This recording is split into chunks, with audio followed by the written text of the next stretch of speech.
Sungai Kuning, atau juga dikenal sebagai Sungai Huanghe, merupakan salah satu sungai terpanjang dan terpenting dalam sejarah Cina. Sungai Kuning memiliki sejarah panjang dan berpengaruh baik dalam hal perkembangan budaya, ekonomi, serta politik Cina. Lembah Sungai Kuning adalah tempat kelahiran Cina kuno, dan karena alasan itu, sungai ini disebut sebagai Sungai Ibu. Sejarah Sungai Kuning dimulai ribuan tahun yang lalu, ketika lembah sungai ini menjadi tempat berdirinya beberapa peradaban awal Cina. Beberapa dinasti Cina seperti dinasti Xia, Shang, Zhou, Qin, dan Han berkembang di sekitar sungai ini. Pada masa dinasti Xia dan Shang, Sungai Kuning menjadi tempat bagi banyak peristiwa bersejarah yang sangat penting. Misalnya, banyak penemuan arkeologi kuno yang terkait dengan peradaban Shang yang ditemukan di sepanjang sungai ini. Tidak diketahui secara pasti sejak kapan desa-desa dan suku mulai muncul di lembah Sungai Kuning. Kendati demikian, sebagian besar intelektual sepakat bahwa kekuatan besar terjadi di kawasan ini sejak sekitar tahun 2100 hingga 1600 sebelum Masehi, yang kemudian menciptakan dinasti Xia. Selama waktu itu, para pemimpin suku berkumpul untuk mencoba menyelesaikan masalah Sungai Kuning yang meluap dan memusnahkan desa dan tanaman. Yu Agung, sosok mitologis yang dikenal menciptakan sistem untuk mengendalikan banjir di lembah Sungai Kuning, dinobatkan sebagai pemimpin pertama dinasti Xia. Sehingga kemudian, dengan kemampuannya untuk mengendalikan Sungai Kuning dengan lebih baik dan menyelamatkan tanaman penduduk dari banjir, para pemimpin Cina mampu memperkuat kekuasaan mereka di negara itu, yang kemudian memunculkan beragam dinasti untuk tumbuh di sekitar sungai ini. Pada akhirnya, lembah Sungai Kuning menjadi pusat budaya, ekonomi, serta pembelajaran di negeri Cina. Sungai Kuning telah menjadi inspirasi bagi banyak seniman, penyair, dan penulis Cina selama berabad-abad. Kepentingannya dalam sastra dan seni Cina membuatnya dianggap sebagai elemen penting dalam kekayaan budayanya. Kemudian, selain peran fisiknya dalam memberikan sumber daya dan kesuburan, Sungai Kuning juga memiliki makna spiritual serta kesuburan.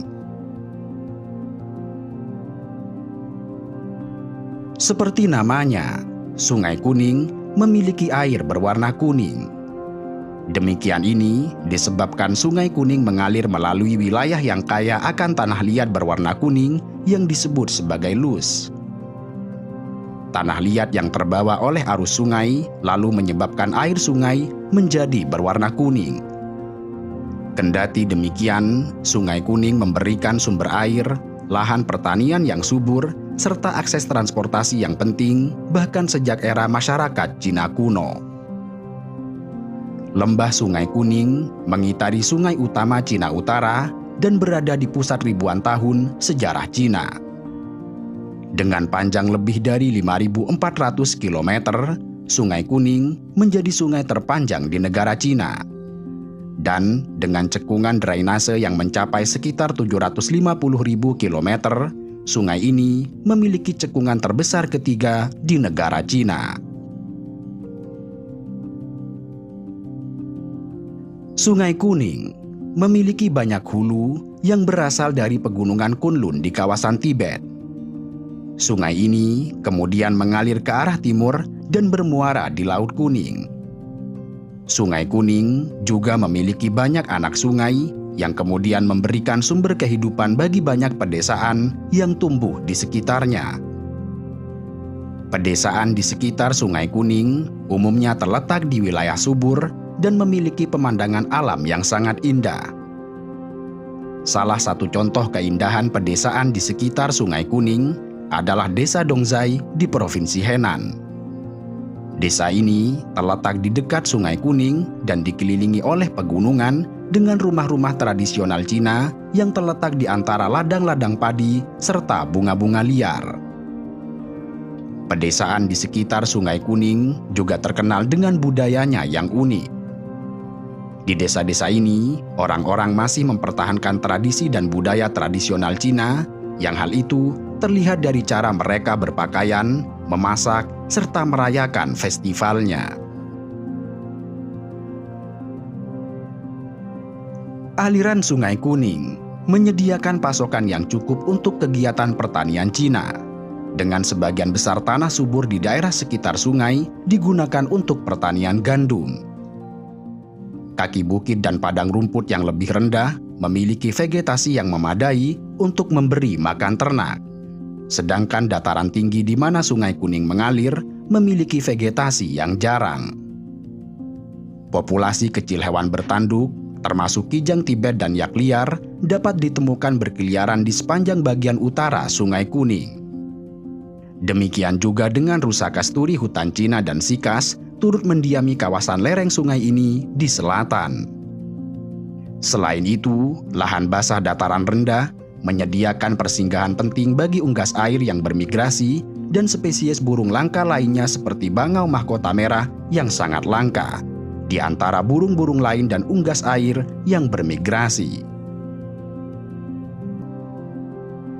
Selama berabad-abad, Sungai Kuning seringkali menjadi sumber banjir yang merusak, disebabkan oleh aliran air sungai yang tidak terkendali dan terkadang karena perubahan alur sungai. Banjir-banjir ini sering menyebabkan kerugian besar dalam kehidupan dan properti masyarakat di sepanjang sungai.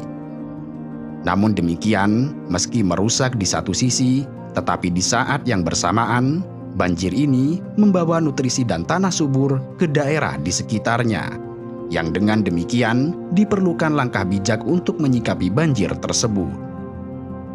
Karena itu, selama abad ke-20, pemerintah Cina mulai mengambil langkah-langkah untuk mengendalikan banjir Sungai Kuning dengan pembangunan proyek-proyek bendungan dan tanggul.